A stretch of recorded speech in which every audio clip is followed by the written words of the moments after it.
I'm Destinee from FateofDestinee Media, managing editor for thearmsguide.com. And this is the Kavod KVD-15 Model Aleph. I've produced a little bit of video on this rifle before, but that was first impressions. Now that I have more rounds through it, I'm going to give you the full review. I've shot about 600 rounds or so through this, and in that time, I haven't experienced any kinds of errors whatsoever. And all the shooting that I've done has been during the Wisconsin winter, so most of it has been in below freezing temperatures or even in the snow. Actually, you can check out this footage of me shooting prone in the snow.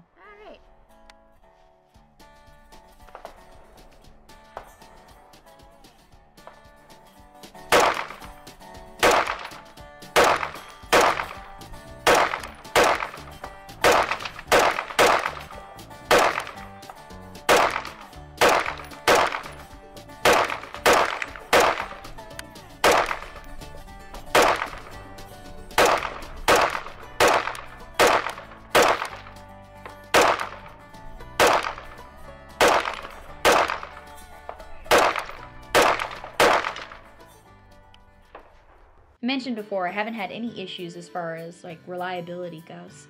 It's been accurate too, just what I would expect from a well-built AR-15. I was shooting at this steel plate about 6 inches in diameter, and it was a little bit tricky because at that distance, the plate and the sights appear to be about the same size, but even with that, I was still hitting it regularly. While I have it in front of me, let's break it down and look at some of the components. Okay, let's pop out this takedown pin, pivot pin.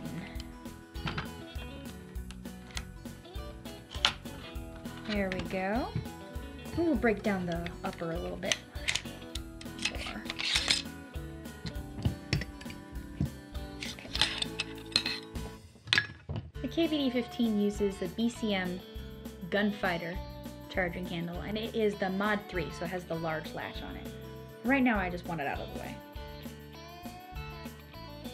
Alright, let's look at this bolt a little closer.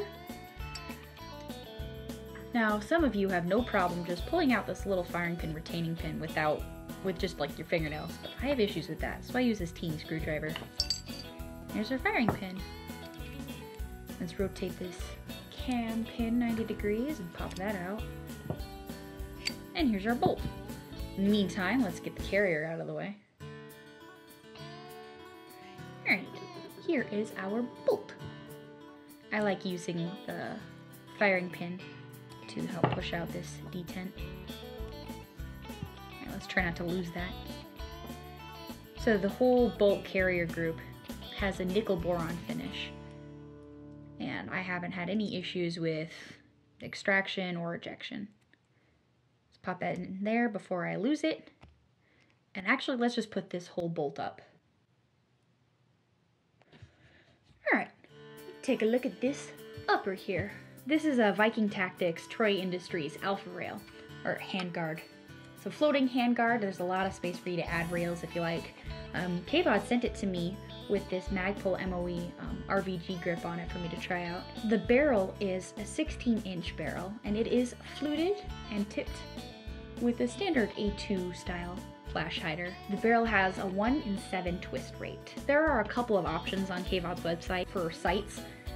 You can get just the flat top or a couple different sight options. I went with the Troy folding battle sights. I just like the convenience of being able to pop these down and put other optics with it if you like. While we have things taken down, why don't I go ahead and pop out the buffer spring. There we go. Buffer and buffer spring. Boop. The stock is a Magpul MOE fixed stock, and it's A2 length. Personally, I prefer a telescoping butt stock just because I have these little T-Rex arms, but I didn't really have a whole lot of struggle using the A2. The grip is ergonomic. It's a Hogue rubberized grip. The trigger guard on the website, Kavod mentions that you can have the option for an LWRC, but this particular one, you can see from the logo there, is Magpul. The trigger is another place where you have a couple of options from Kavod. This particular one is the Kavod 2-stage, and I measured the pull earlier. It's a 4-pound and 5-ounce pull, so it's light and breaks cleanly. Oh, and I almost forgot, ambi safety. I find that convenient simply because I largely shoot left-handed. Let's go ahead and put this back together. spring back on the buffer. Put the buffer back in the tube. Oh, I'm gonna need my bolt back. Bolt. Next, I'll need the bolt carrier. Alrighty. So let's put that back in the right way.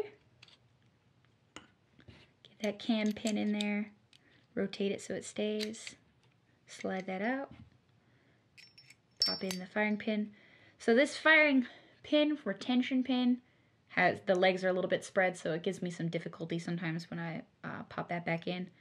So what I do to coerce it into place is use this little screwdriver to work that second leg where it belongs so that the pin stays.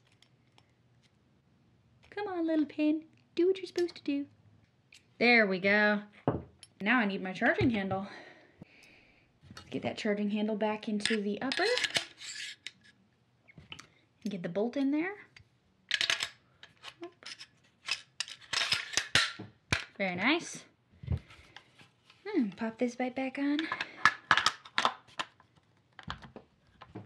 Want to make sure that that pivot pin's lined up. And the takedown pin. And altogether, with the current configuration, it weighs about 7 pounds and 11 ounces. I wouldn't say that, or I wouldn't consider it super light or super heavy. It's kind of average. The MSRP on this, in this configuration, is about $1,200. And if you want to change your sights or change your trigger or what have you, that'll change how much the rifle costs for you. So if you're looking for a budget AR, the Kavod, the KVD-15 may not be what you're looking for. But considering the high quality components you get, the reliability and the accuracy, it's a pretty good setup. And for me, it's run like a top.